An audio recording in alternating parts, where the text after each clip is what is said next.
everybody? We're back. It's your boys, Bobby Douglas, Adrian Blackwood, Jeff Perkins. Unpopular Attention. How y'all rocking? Let's go ahead and get into it. So in the last show, we were talking about the top tight ends, top 5 tight ends. Mr. Bobby Douglas had it as Tony Gonzalez, Rob Gronkowski. Completely left out Antonio Gates. No, wait a minute. No, I did not. I just said top 2. I can't believe you left out Tony. No, I didn't leave him out. I just said top 2. We were just talking about the top 2. He would probably be 3 or 4. Well, so Jeff heard about it, and Jeff got his own input. So, real quick before we start really diving into it, Jeff, who do you feel as if is your top 5 tight ends? We ain't even got to do all time. We could just do top 10. Oh, no, yeah, I'm gonna do top 5 all time. You know what I'm saying? Okay. I got Rob Gronkowski at number 5. I got number 4 like Jason Witten. Even though he's probably second of all time, but you know, he pretty much was one of those, you know, those comfortable guys where, you know, you can get to that 5-yard, 10-yard think and dunk play. He'll get you that. I definitely got Shannon Sharp as number 3. I got number 2, Antonio Gates. And of course I got Tony G at number 1. I mean, the numbers is crazy. But his fingers are empty. Hey, I can't help that he played with Matt Ryan. Oh, I know. I'll be feel bad. Trent Green. Hey, hold on. That's not what we doing.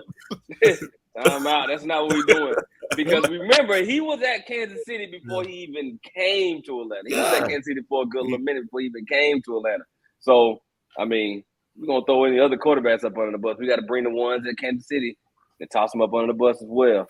You know what I mean? But I mean, you know, and et cetera. But despite playing with those guys, etc., he still accomplished, like, I mean, what, 15,000 yards? That's for a tight end, bro. Remember that, you know. So let me ask you this: 111 touchdowns. So let me ask you this. Let me ask you this question: what would really separate a tight end from number 1 to number 5? Because you have Rob Gronkowski as number 5, but Jason Witten as number 3. But if you really look at what the Gronk has did compared to Jason Witten, what do you think, Bobby? Because I can tell you got something you want to think about. No. Go ahead. I want you to finish the question. I think you lead to a good point. I want to know too. Yeah, because I mean, if you're gonna have Rob, who has not 1, not 2, yeah, but how many championships he has? He's 3. He has 3 with New England. Is 3 total? 3 total. 4. I'm sorry. One with Tampa. Yeah, 3. So it's 4. It's 4. It's 4. So he has 4. So he has 3 with New England, 4 with Tampa, and Tampa. 1 with Tampa. Yeah. I mean, 1 with Tampa. But I don't know, man. I kind of agree. I agree with you on some things. I just don't agree with the placements of where they at. Like, I wouldn't put Jason Witten ahead of Gronk, especially with what Gronk did at New England. You know what I mean? At the time that he did, and then go into Tampa Bay and then take over that tight end position and still produce what he did. You know, Gronk after being retired. Gronk is a beast. Don't get me wrong. I'm not, you know, getting a mix of that, but you got to talk about dominant at that particular position. He was dominant for what it was. I give him his props. He do have like 92 touchdowns. And he got like a few more touchdowns, well, a lot more touchdowns from Jason Witten. But Jason Witten was that go-to guy. You know what I'm saying? He didn't get 13,000. I mean, yeah, but you know, Tom Brady also had other weapons too as well. You know what I'm saying? He didn't just have Gronk. What's name was there too before, you know, all that Aaron Hernandez. Okay. Yeah. All right. Okay, so that's even good to the point. So you had Aaron Hernandez there. Aaron Hernandez goes to prison. We know what that backstory is. We move on. Gronk still is relevant. Relevant. He's consistent. He's relevant and consistent. But at the same time, you got more consistent tight ends too. What you say consistent? Yeah, he was more consistent. Yeah, he was consistent. I gave him his props. I thought you said inconsistent. My bad. No. He was consistent. No, I'm not. Whoa. No, it's okay. You know what I'm saying? No, I know you're ready. I know you're ready. No, I know you're ready. No. You know what? Because I don't want to do this, but it's like, okay, so you're talking about the player. It's amazing because you're about chips, right? I'm about chips, but at the same time, I'm also about dominance. Okay. And Antonio Gates. Great. Hold on. Stop right dominant. there. Stop right there. So you're about chips, but you're about dominance too, right? Yeah. So if you're willing to put Jason Witten above Gronkowski, you wouldn't say, now this is a different sport, but you wouldn't say LeBron is dominant? Because he doesn't have the chips. He doesn't have. I know. I'm just saying, but I'm going with your analogy. A little bit later.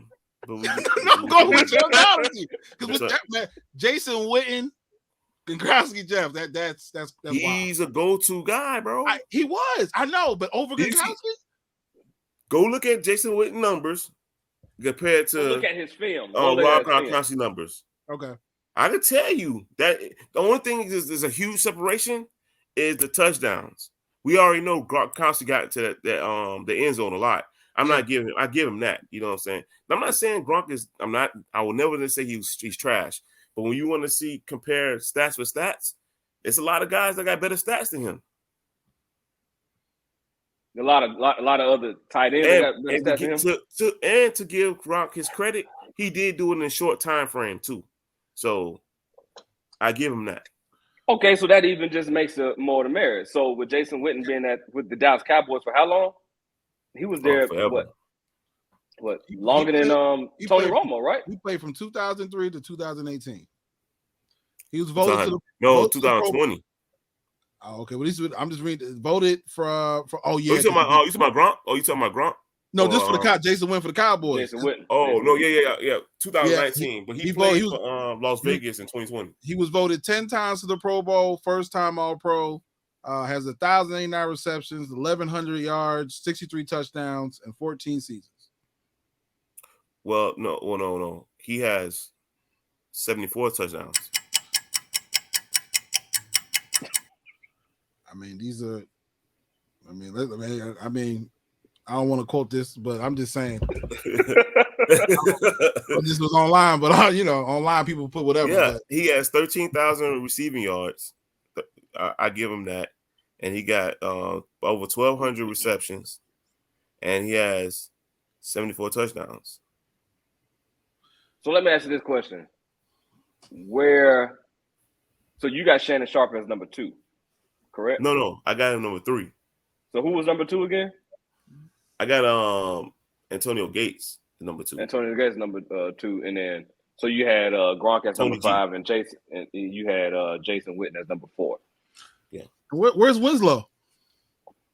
Oh, I like Kellen Winslow Sr., not 2. You wouldn't put him over Witten? Who, Kellen Winslow Sr.? Mm-hmm.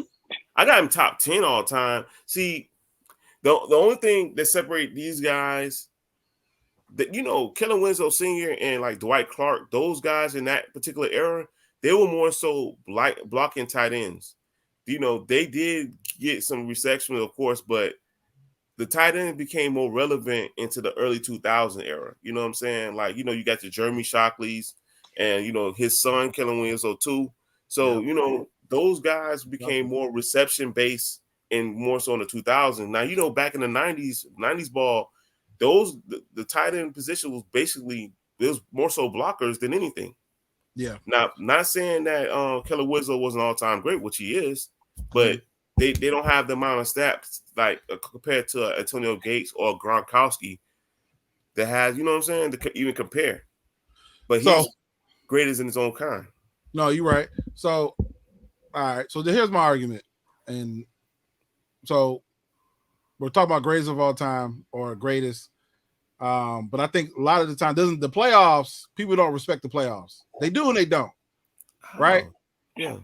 Well, because his numbers, you're right. When you look at Rob Gronkowski's numbers and you compare it to Tony G and Antonio Gates, it's nowhere near compared. But in the playoffs, who he reminds me of?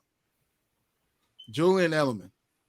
And the fact that he's more of a playoff player, right? He has in the playoffs, he has the most receptions, right? You know that, right? In playoff history, in the NFL, he might not even get into the Hall of Fame because he doesn't have a Pro Bowl. He has 3 chips, but he's been one of the most dominant wide receivers in the postseason.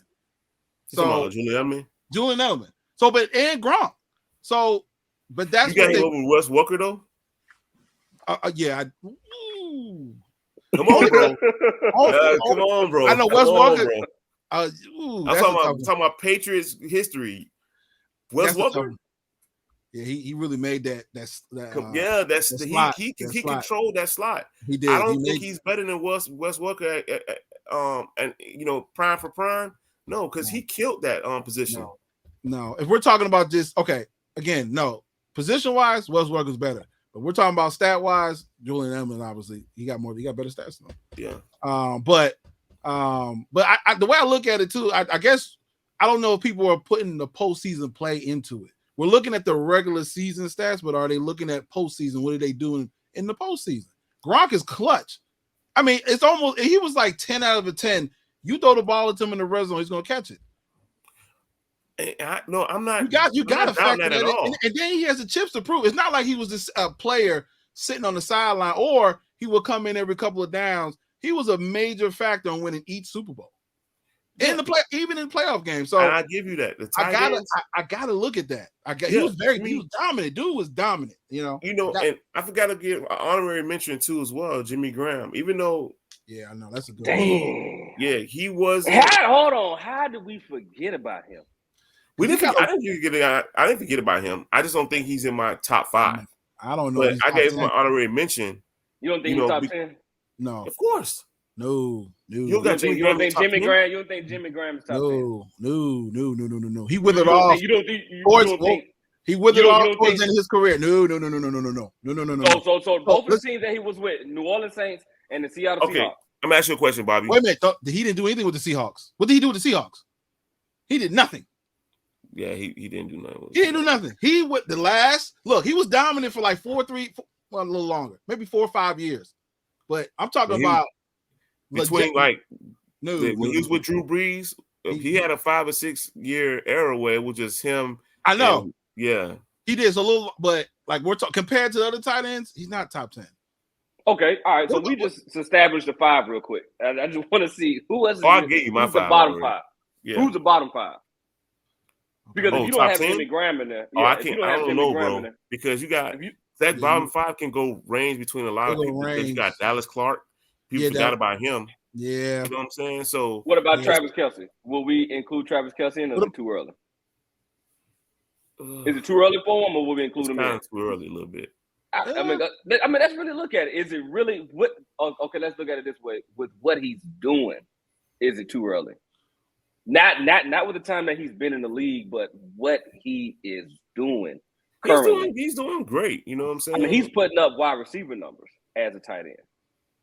Because if you look at what Tony Gonzalez and Jason Witten and Gronk did, they did true tight end. Yeah, because you're right. Because he already accomplished 9,000 yards in a short time period. So would he not be a top 10? You got to put him in the top 10. You can't deny that. No, you can't. What about Mike Ditka? He was a tight end, wasn't he? Oh yeah. What about the owner for the Ravens, Ozzie Newsome? GM. Those guys, Ozzie Newsome is up there. Yeah, Ozzie Newsome is like a little bit right under Jimmy Graham. There's some guys, man. Guys like Ozzie Newsome, I'm surprised he got numbers like that in that particular era. He do. Ozzie Newsome. Let me look up see who else Mike Ditka. I'm looking at it right now. Oh, okay. Ozzie Newsome and Mike Ditka. Those guys played in the era where it was strictly blocking. You know what I'm saying? So let me ask you this: if it was an era of strictly blocking, then what do we really? Okay, let's just take out blocking from a tight end, and let's just look at a true. The hybrid tight end, like a hybrid tight end. Let's do a hybrid tight end. Yeah, but it's hard. See, agency, when I say that, because you got to think about it. The era was different back in, you know what I'm saying, the 60s and 70s and 80s and stuff like that. Because you got to think about it. What Ozzie Newsome did, having 7,000 yards, compared to what Tony G and Rob Gronkowski got. in that particular era, that's a major accomplishment because they was doing nothing but blocking. Yeah. And running yeah, cutbacks. Yeah, cutback routes. Run up 10 yards and turn around. They were more of your 30-yard, in your red zone type of tight ends. Now you got the tight ends, you can just put them anywhere and go from it. Yeah. All right, so I just said my top. I just said my top was Gronkowski, Tony G, and Tony G. Hold on. You saying you putting Gronk as one? Yeah, this like I said last podcast. I stand on that because of what he did in the postseason, regular season. But you put him. But you're putting him before Tony Gonzalez. This is the same Tony Gonzalez, 15,000 yards. You get this is the same Tony Gonzalez that you got from Kansas City. The same work he put in Kansas City. He put that same work in Atlanta. If not made it better. He made Atlanta better. And I'm a Falcon fan and I'm a Julio Jones fan all day. But he made Atlanta passing attack a whole lot different. Yeah, a lot easier too. I mean, let's just be honest. Do we really think Tony Gonzalez is the really trendsetter of what the hybrids are now? Exactly. He the one that made it. He made it what it was now. I mean, think about it. If it wasn't for him, it wouldn't have been a hybrid tight end wide receiver combo. If it wasn't for Tony G. Tony G is the epitome of a tight end. That's why he always will be number one. Gronk. Bro, you could not put Gronk in front of no Tony Gonzalez. Yeah, you can't do that. I can. Because what you talking about?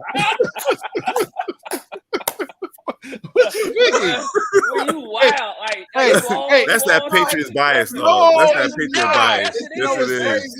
It is not. There's no way you can do that, bro. There's no way you can put this man in front of Tony Gonzalez. This man set the standard of what Gronkowski is.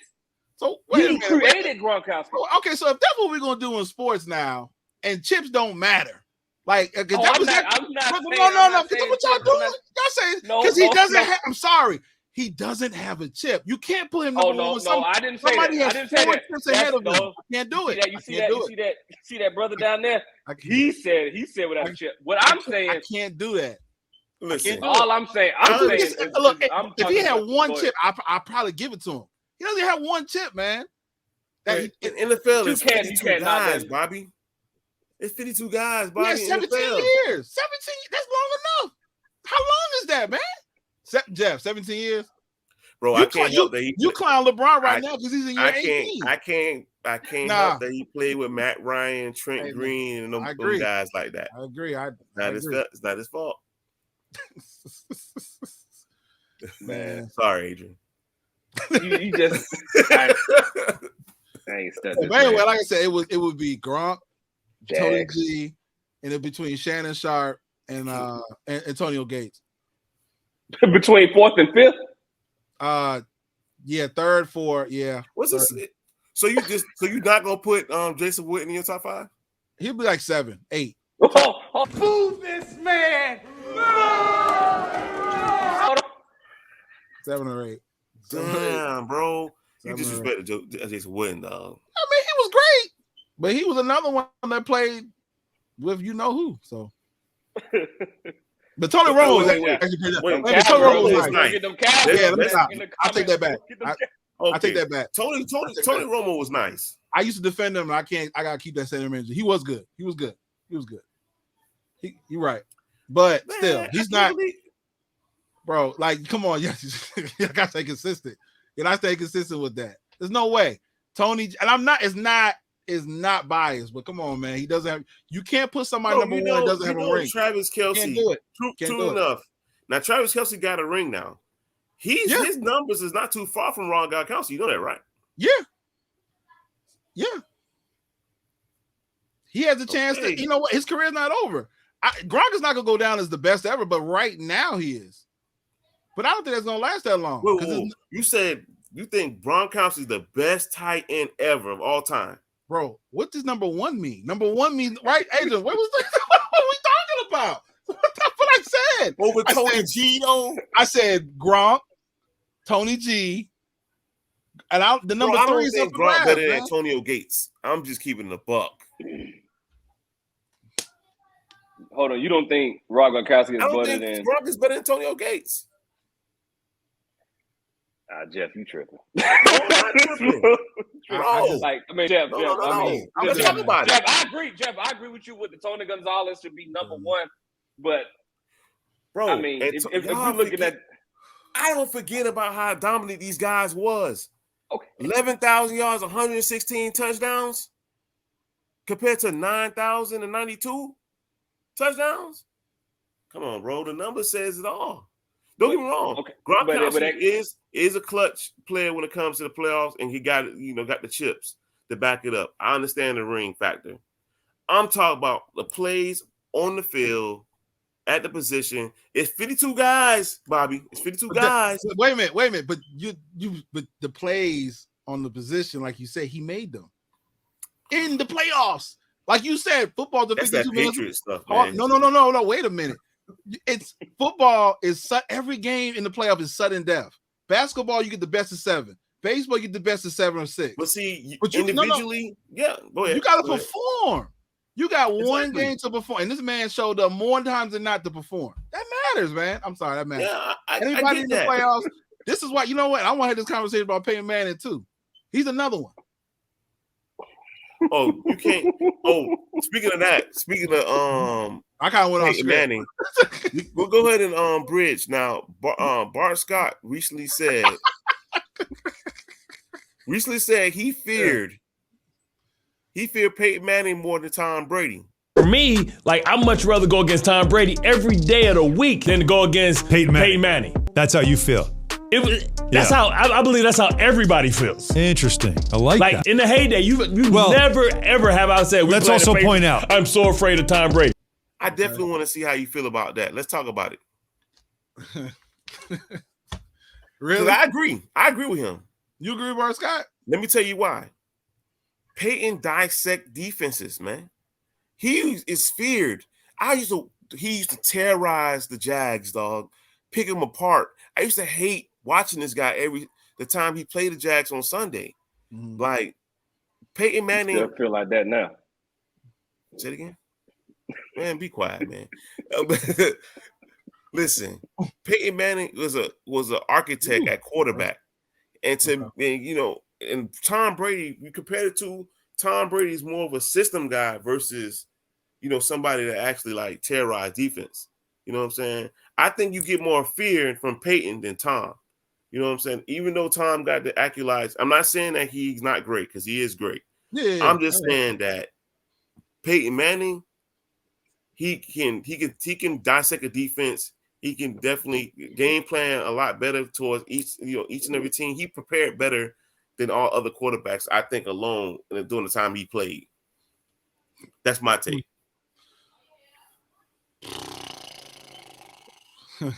Man. I gotta hear this. Hey, I want to hear this. I gotta hear this. This was a hard one for me because I'm gonna be honest.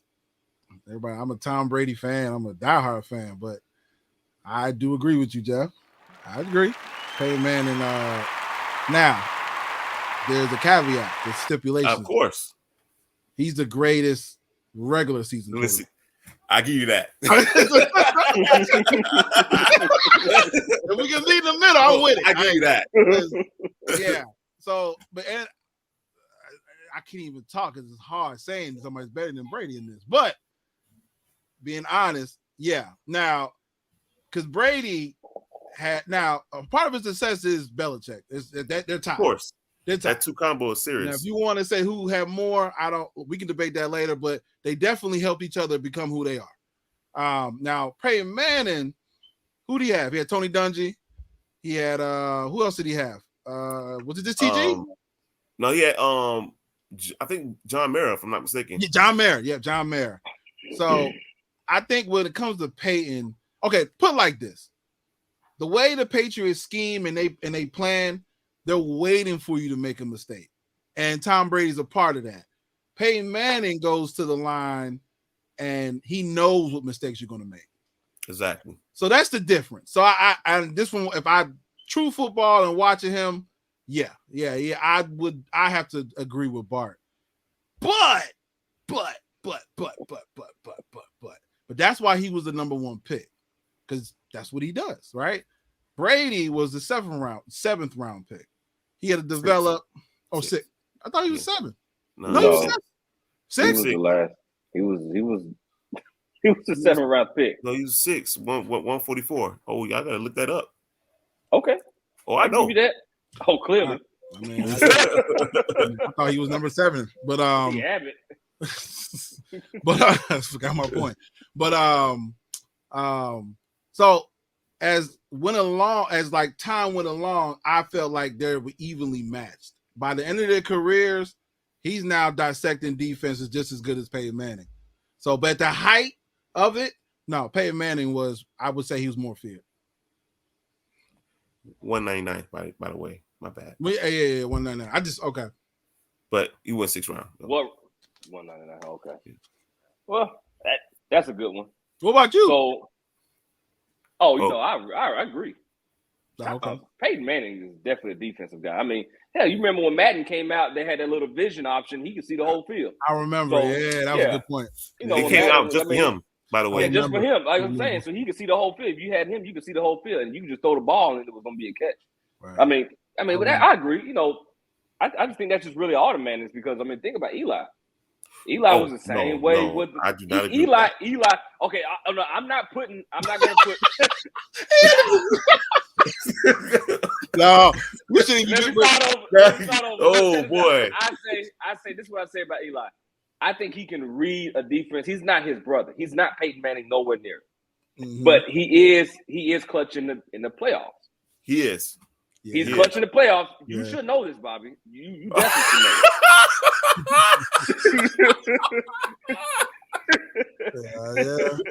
He's clutch in the playoffs. Like he comes when it's time to win. It's time to win. Wait a minute. Is it clutch or is he just lucky? That ain't clutch. That's clutch, man. Bro, he's twice throwing the ball. Luck is one time. Twice, Bobby. He would have did a 3-peat on y'all. You can't be looking like this and throwing the ball. It's crossed. No. Man, I'm not gonna lie to you. Come on, man. I'm not trying to. Jeff, twice, 2 times, Jeff. Happens. 2 times. Listen, and remember that one season. They went 8-8. But listen though, the first Super Bowl, he did look lost that whole Super Bowl. Okay. He looked like I don't know what I'm doing. I'm getting lucky the whole damn game. But I mean, that was their defense as well too. They had a good defense. Their defense was a monster. Was nice. They had elite defense. They had elite defense that year. Michael Strahan. But the second time, I mean, that whole front seven was good. That second time, he was confident though. Very confident. He was confident. And still, he threw that dime to Mario Manningham. All you knew was over there. You know what I'm saying? I ain't trying to hurt your feelings, bro. You still got 7 of them guys. You know what I'm saying? Yeah, we should have 9. It should be 9. Nah, you got 7 now. You know it should be 9. Well, I mean, we take care of them birds, though. You know how to extinguish them birds, though. Yes, sir.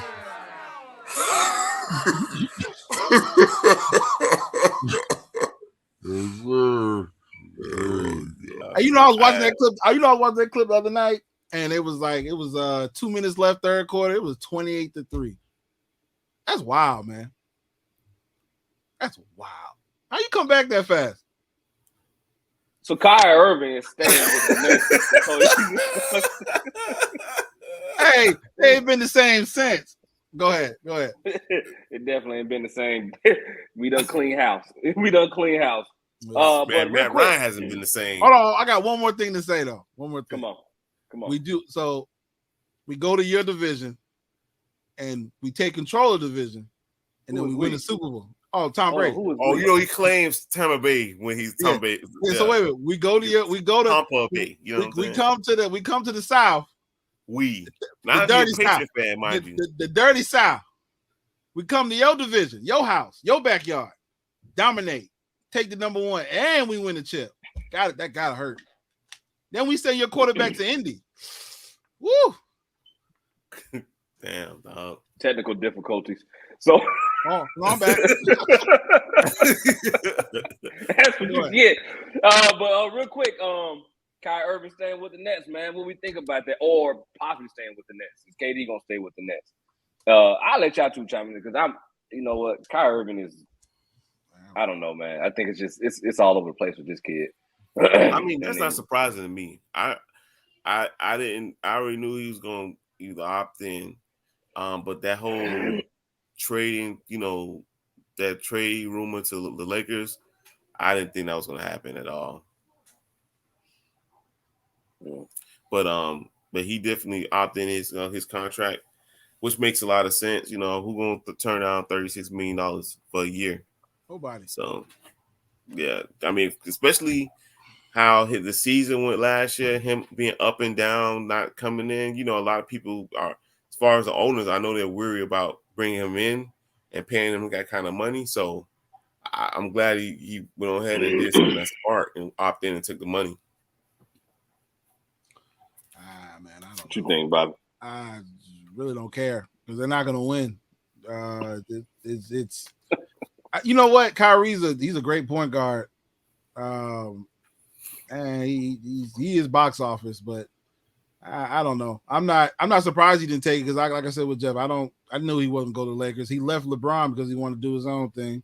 Why would he go back to the Lakers? I think that was a bluff for a negotiation tactic because he wants to stay with the Nets. I mean, he's gonna be with his homeboy with KD. So why would he want to leave that? He had a good situation there. So he goes to the Lakers, is back LeBron's team, and nobody else wants him. So it's just sad because he has all that talent. But the thing is, you don't know what you're getting with him. You sign a contract to play, but he still doesn't play because he'll take the checks per game or whatever it is. So I mean, I don't know. I think I do think he is going to play though. I think he's going to be more all in because of the way he has to be down. He has to be. It's no stipulation. Yeah. I do think he's going to be more all in on it. But it's really KD to me. Where's KD going to be at? How's he going to play? I think he's staying with the Nets. No. Like his play. Because you know what it is. We talked about this before. There's just some people that just don't. They get the chips, they get the money, they get the endorsements. Like KD, and he shows it in how he regressed. No. I just think that the hunger's probably not there like it was before. What does he have to prove? I know he left. I'm gonna be honest with you. I don't respect what he did, but in KD's mind, is like, and he said it. What do I got left to prove, man? You're not gonna be a LeBron. You're not gonna be a Giannis. You are who you are. You're solidified he solidified his legacy. What more can he do? But I'm gonna be honest with you. I think the hunger was there. I think Giannis killed it in that playoff series. Oh, I believe that too. Yeah, I believe that too. I think because trust me, KD went all in. He was on fire, man. I remember that playoff series like it was yesterday, and every game he came on the money. I'm not disrespecting him. I think he's still going to be a fearful player. I think you still got to prepare for him. Yeah. I don't think he regressed. But yeah, you are right. I think that it's something that ain't all the way there when it comes to him. I think something is missing. It's something. It's not. I don't see that same killer instinct. So when I think about him, I think everybody's thinking about the old Kyrie. And Kyrie, he's the wild card. But when you're talking about, like Adrian's question was, well, where do you see Kyrie in the Nets? I don't know, but I'll tell you if I had to forecast it, 5, 6. I mean, you got 4, 5, or 6. I mean, but it's more the hunger. They could be number 1, but it's about the hunger. It just depends on if they can collectively come together as one, especially with Ben Simmons being a part of the team, and what he can contribute to the team. Because all in. Is he going to play? He's going to play. Ben Simmons is going to play. He's going to play this next year. But defensively, he's great. He just got to develop his game offensively so he can be able to help out the team. Be collective, of course, and do his part. But I think he can definitely play a good role on that particular team. And be able to help. Because I'm telling you, when Kyrie is hot and he's on, he's on the money. Because those guys, don't get me wrong, that same team was in the top 5 before the All-Star break. You know what I'm saying? Then after the All-Star break, everything started collapsing. So we just got to see what goes on and what's happening with that, and just move forward. Yeah, I agree. But I just say that KD winning them chips with the Warriors, I just feel like that was just too easy for him. Him going to that team, yeah. He said, fuck it, I'm gonna win 2 chips easy, which was smart on his behalf. Why he went?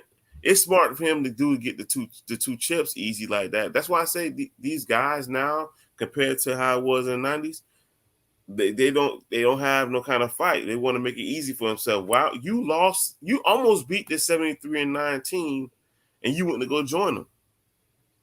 And the Warriors, that ain't make sense to me. But it started. Well, you remember I was this stuff. You remember? I mean, no, he didn't. But yes, he did with the Heatles. He did, bro. KG, come on now. Paul Pierce. Wait a minute. Let's go. We can go way back. Are we going to sit here and say that you are worried about the Boston Celtics with all these collective old guys coming together as one? Are you serious? They won a chip. They won a chip, yes. Okay, but they was a year after they passed their prime. Well, you know what? I'm not even saying that. It doesn't matter. They were 3 superstars that came together and won a chip. This is, oh God. So, wait a minute, and they're not even the first to do it. Like it's been 3 great players on one team. Go back to the Knicks. Go back to the Lakers. Like this is not the first time 3 mega stars on one team. This is different. This is different. Because it's LeBron. That's no. This ain't got nothing to do with LeBron. You talking about no. Listen, I'm being serious. All right, go ahead. We're talking about actively. Come on now. This is Chris Bosh, Dwayne Wade, and LeBron James. That is the first time all 3 guys in their prime join on one team. Do you think about it? All 3 of those guys were the stars on their team. They was the go-to. Chris Bosh was the man in Toronto. Mm-hmm. Dwayne Wade was the man in the Heat. Mm-hmm. And LeBron James, of course, was the man in Cleveland. So what about the Showtime? What about the Showtime Lakers? Who do they have? That was draft, bro. They drafted Magic Johnson. But it's 3 players on the team. Like, I mean, are we talking about trading and joining? Because we're talking about free agency. We join up together. You know what I'm saying? We not, because first of all, we can't. That's just great GM work by front office work by doing that. Jerry Buss. We talk because nowadays, all back in the days was all back in it was nobody just teaming up except the only person that did it is when Scottie Pippen went to the Barkley and Olajuwon, but it was all past their prime then. You know what I'm saying? Shit, Barkley was on his way out. And Olajuwon was definitely on his last leg. He can barely did the dream shake back at that particular time. So, you know what I'm saying? It's like you talking about the Heatles. These guys in their fucking prime, they joined together. Mm-hmm. I thought it was ridiculous. And at the time I was standing in Miami, I was like, I'm seeing this shit in my own eyes. Okay, I can't believe it. These motherfuckers had a pep rally, dog, when they came. Yeah, shit was ridiculous. Yeah. But you know what? How can you not player empowerment? How can you knock that? Well, I'm saying, Jeff. Okay, if you was a player and you want, so you wouldn't want to control my prime, I wouldn't want to team up with nobody like that. No. Jeff, you lying. No, hold on. I'm dead serious. I was just saying you would. You wouldn't say where you would want to go. You wouldn't want no say. So basically, you gonna let the owners trade you where they want to trade you. Now I want to dictate where I go. See, that was the problem back. So LeBron, LeBron, if that doesn't get talked about enough either. LeBron has brought empowerment for the players. Yes. But it's becoming ridiculous though. Now I give him the part the players are getting their money 100%. We got guys like Kawhi Leonard who's been chilling, literally. He's been practicing in the gym, but I'm still hurt. Load management. This is the second time he did this shit. He did it with the Spurs. I really don't like Kawhi. So it's kind of calling the players in a way. it's kind of calling the players in a way. So you know what I'm saying? Like the shit they get away with now, they definitely won't be getting away with that shit back in the day. But that's something that they got to discuss with it. I can guarantee you it's going to be another NBA lockout. I can guarantee you that. Oh yeah, well Ben Simmons and James Harden and everybody ruined that. So yeah, and you think about it, they're going to give James Harden a $156 million contract for 4 years. You think he deserved that? Jesus Christ, God, dog, boy. Well, James Harden. You think he deserved that? This is the same guy that ref baits to get to get 20 points at the free throw line. He get you 20 points easy, but he'll damn sure get, man, through that whole little stretch of everybody was talking about MVP and all that stuff. Go look at his free throw numbers. 20 points from the free throw line, easy. I know. Come on, bro. There wasn't man. He cheated the system. He was a cheat code. He was. He really was. And then that's why he's mad because they don't give the call because they call up to this game. Well, no, I know. He's not worth that money. I was thinking in my mind of an argument. I can't even argue that. You're right. You're right. You're right. So, I mean, you're right. I'm not, and that's the thing. It's good that they have the entitlement and their power and stuff, but it's bad too in a way. It's about as bad as Jake Paul boxing. Oh man, Jake Paul can't box, man. He hasn't really fought a real boxer. He only fight MMA guys and retired basketball players. He did knock out Nate. Why you doing my boy Nate like that? Until he fight a real boxer. It's coming up. He got to fight. He got to fight. Tommy Fury, the Tommy Fury's banned from the U.S. is gonna be a problem. Yeah, he is. So there go another hiccup always when it comes to him trying to fight a boxer.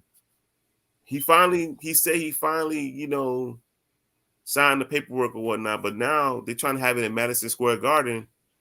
But Tommy Fury is banned from the U.S. They just announced it the other day because he has ties to a British mafia. So once again, it's going to be a canceled event, and the undercard is pretty nice. Those women boxers, Amanda Serrano, she's a good ass boxer too. Man! All right, go ahead. No, we go. No, I don't want you to finish your part. My bad. I ain't want to cut you off. I'm done with Jake Paul. I know he's not relevant to talk about, bro. Great boxers. Boxing to me, as far as those guys are entertainers. Those guys are trying to get extra money in their pockets. By all means, go ahead and do it. And go ahead. People gonna buy that stuff. You know what I'm saying? By all means, but I'm not giving him the time of day. He ain't worth talking about, man. He's not a real boxer. Well, I talked about this on the last pod, and I wasn't here. I know. And you're probably because I love boxing too. So I don't want you looking at me crazy because I love the sweet science of a counter, a jab, a hook. I love all that. I do. I really do. Don't say nothing crazy, Bobby. No, I'm not. Yeah, that's why I started laughing. You leading into it like you disrespecting boxing great while you about to say. No. Okay, here we go. So let's do this. You're the perfect person to talk to about because perfect person. Boxing disrespected itself. You're right. I give you that. Because Floyd started this though. No. Floyd did start this. Why you have a problem with player empowerment, man? Damn. No, I have a problem with cherry picking. Floyd ducked the great fighters for years. He waits till they get old. That's when he say, "Oh, we can go ahead and box." But because of what boxing has done, though, they don't give you the fights that we want. Again, Floyd, because the boxers pick the fights, but they don't give it to us. They make us wait like 3-4. They make us wait 3, 4, 5, Because 6 of years. Floyd, bro. No, it's boxing. It's been going on before Floyd. No, We have it's been going on way before Floyd. All right, besides Roy Jones, because he did the cherry picking too. I ain't gonna lie. He did cherry pick a little bit. He did. Besides Roy and Floyd, who else cherry picked? Guys like Evander Holyfield, Lennox Lewis, they showed up. You know what I'm saying? Tyson showed up. Yeah. Yeah. So who cherry picked besides those two guys? Well, no, you're talking about cherry picking. No, but I'm talking about just boxing as the promoters. Bob Arum, those guys. The dude with the Don. Well, Don King. Don King gave you fights. Yeah, Don King gave you fights. He was part of the Rumble in the Jungle. He gave you fights. So what other fights did he give you besides the Rumble in the Jungle? Bro, he gave you Tyson and Buster Douglas. He gave you majority of Mike Tyson's career. All that came from Don King. So you're saying one because of Floyd Mayweather is why Floyd Mayweather has cherry picked, bro. Look, the only person he really he went pound for pound at prime for prime, and because he was young at the time, hungry, was Zab Judah. That was the only guy he fought that was in his prime. And he struggled that fight, by the way. Yeah. You know what I'm saying? But when he fought Oscar De La Hoya, Oscar De La Hoya was in the tail end. He struggled with Oscar De La Hoya. Mm-hmm. So I'm just saying, like, the time he was supposed to fight Manny Pacquiao, he ducked it. Early in his career, he went to go fight Ricky Hatton.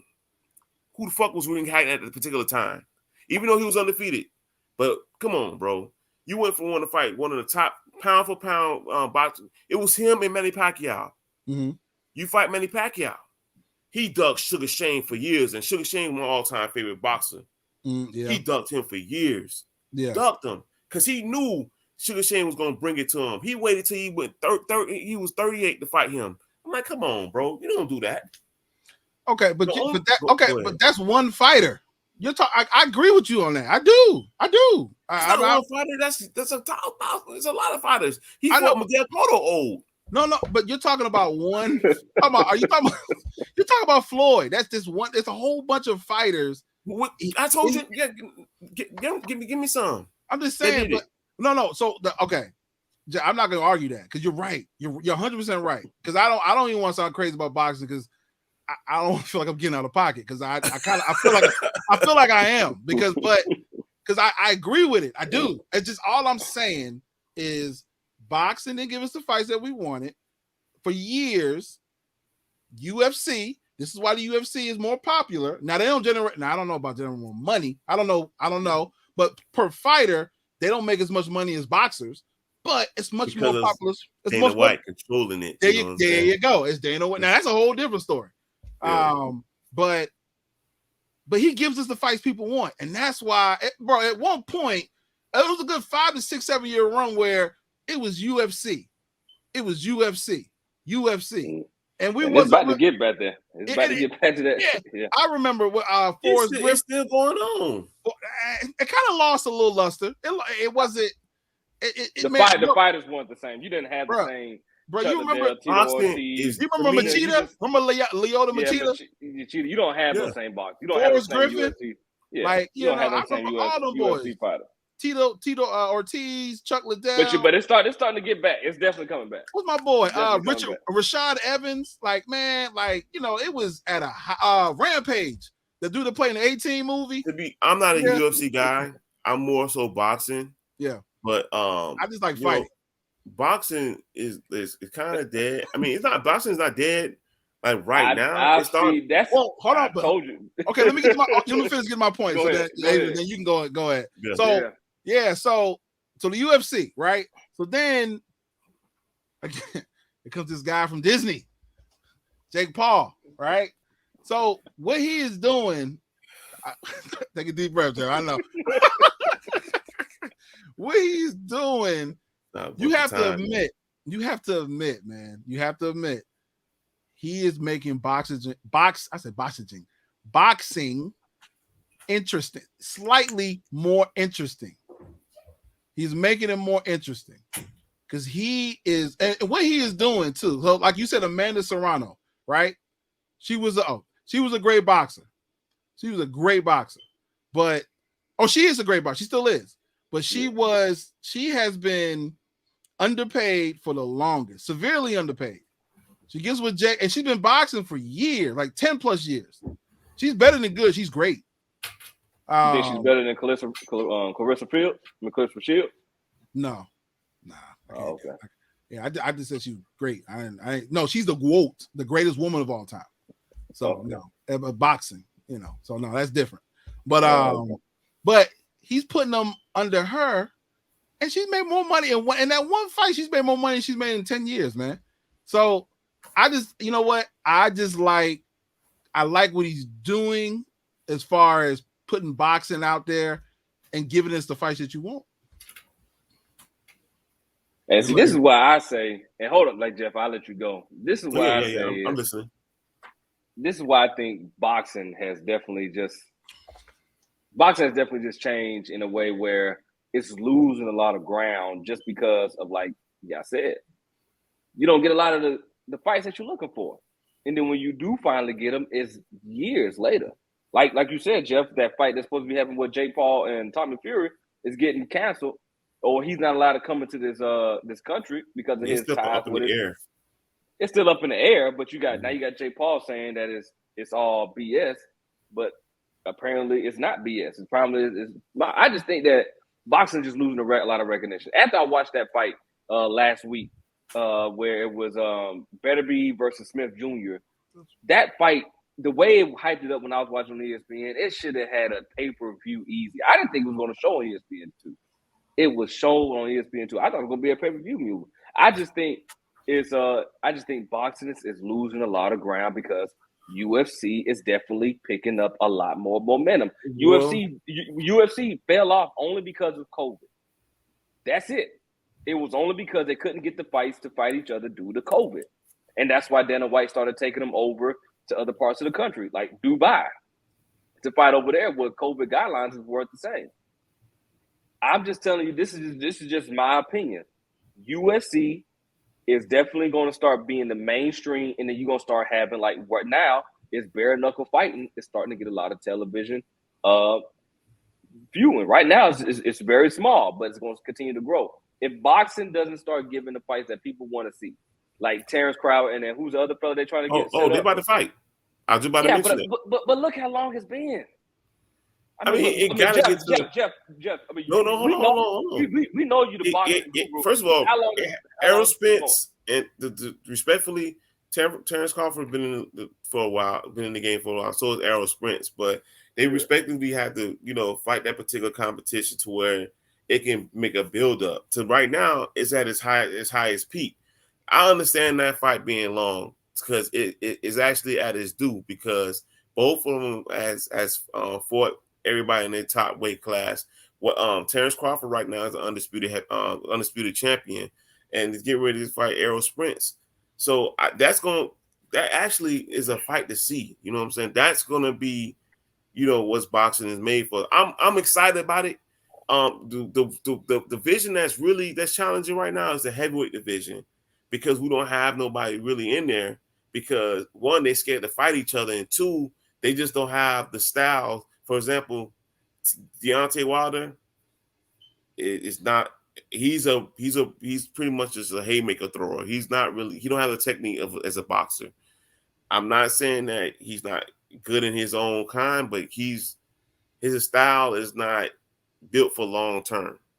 So the challenging part with boxing, as far as division wise, is not the welterweight division, and even if we got division under welterweight, flyweight, the division where Gervonta Davis is in, it's thriving right now. The one that's holding boxing back, which was dominant from the 60s and until the early 2000s, is the heavyweight division. We haven't seen a dominant heavyweight division. We had three guys that was kind of controlling it for a while: Anthony Joshua, Tyson Fury, and Deontay Wilder. Deontay Wilder got exposed by Tyson Fury, and Anthony Joshua, who's been cherry picking for a while, got exposed by the Russian cat, Alexander Osik, whatever his name is. but he got exposed there too. So he's getting ready to have fight a rematch in that. I think he's gonna get exposed again and lose. So I'm excited about Terrence Crawford and Errol Spence. I'm definitely excited about that. But let me ask you this question, Jeff. And do you really think boxing is getting this recognition though? That's my thing is you're telling me about all these boxers. Some of these boxers I had never heard of, but you're telling me about them. Is boxing really getting the same recognition like UFC and other fights? Like, think about it. You could turn on ESPN right now. They'll have a small little clip about UFC fighters. Easy. Hell, you could just watch a commercial and they'll have UFC fighters on there for like a Modelo commercial. I'm just saying, I don't see how boxing. I think boxing needs something big to happen for that type of sport. It needs something big to happen because right now there's no Floyd Mayweather, so there's nothing really to talk about. Well, that's all I'm saying. I gotta agree with Bobby that Jake Paul is doing something. He's giving it some recognition. No, he's not giving no recognition. He's taking a Disney guy and bringing. He's not a real boxer. I mean, that to me, it's disrespect to put a guy that's not a boxer in boxing and actually making him relevant. I didn't give the man his license. But he didn't even get into Golden Gloves, bro. Like we're talking about a guy that ain't even fight a real boxer. We're talking about a guy that's play. I know he ain't got to when you got his money. All I'm saying he's entertainment. This is what he is. But sports is a lot of entertainment. That's what people want to watch. But Jake Paul is WWE in boxing world. And so is Floyd right now. Floyd is WWE. He is. It sells though. It sells. Yeah. It sells because people find it entertaining. I know. I'm talking about boxing. I know, but there's not a lot of so that's all I'm saying. There's not a lot of people that want to see that. They're not that's just the honest truth. Yeah. That's why boxing is so to my understanding, we got technical. Okay, you back. Yeah, to my understanding, you rather be entertained. So this gladiator, you want to be entertained. No. I'm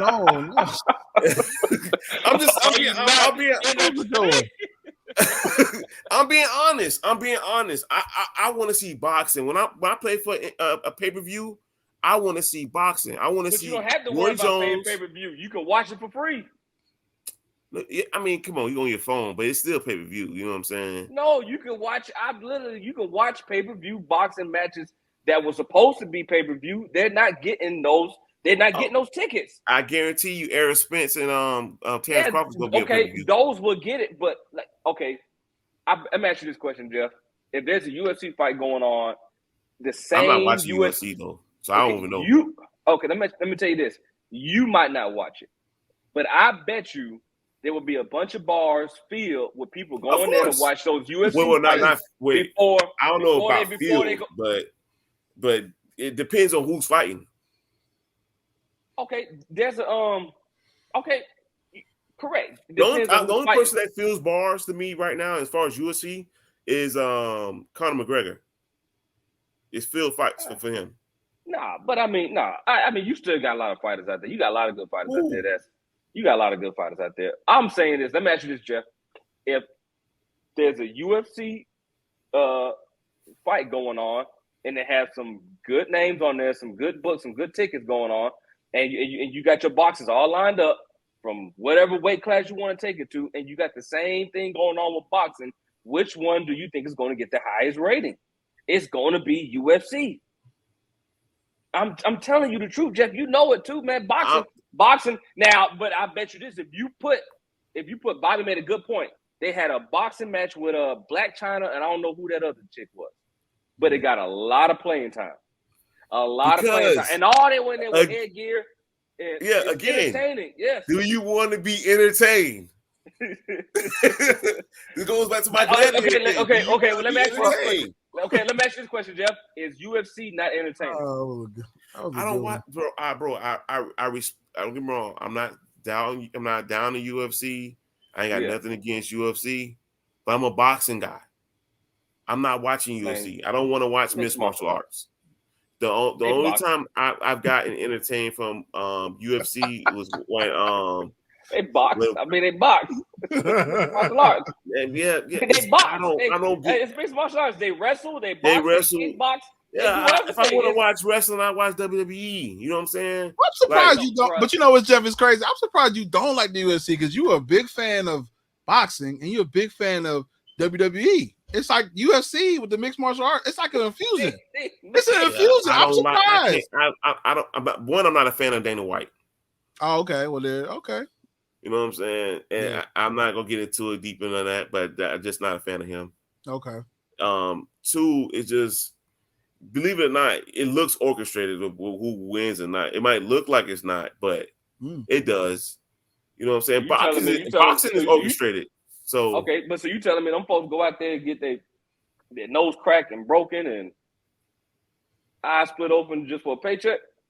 To me, honestly, I'm gonna be honest with you. The only time I actually watched UFC when Kimbo Slice was around, he was not even in the UFC then. Yeah, he did go in the UFC a little bit. Kimbo Slice and he wasn't even that good. And he wasn't that good. And Brock Lesnar and stuff like that. But besides that, I mean, don't get me wrong, the feud between John Jones and what's my man name? The short heavyweight guy. Forgot his name. But he's popular. But John Jones always killed them though. Man. Oh man, he's I forgot it, man. I don't want to like that. Because he's gonna go down to UFC history, right? Because he's had the title more than anybody. What's his name? Yeah, he had the title. You know, it's funny. He had the title, and he's beating other guys, but he just couldn't beat Daniel Cormier. There we go, Daniel Cormier. Yeah. So he just haven't beaten John Jones. I don't think nobody really beat John Jones straight up. He coming back. Man, all this drug stuff going on with him, I don't know, man. Daniel White say he's coming back. He'll be back. He'll be ready to fight in, I think, next year. I don't know. So he said he's coming back. We'll see. He coming back. We'll definitely see. Well, I think that was a good show, fellas. Man, thanks for everybody for checking in with us. This is the Unpopular Attention podcast. You know, leave a comment, like, subscribe, even turn on that notification bell to let you know when we start uploading more videos.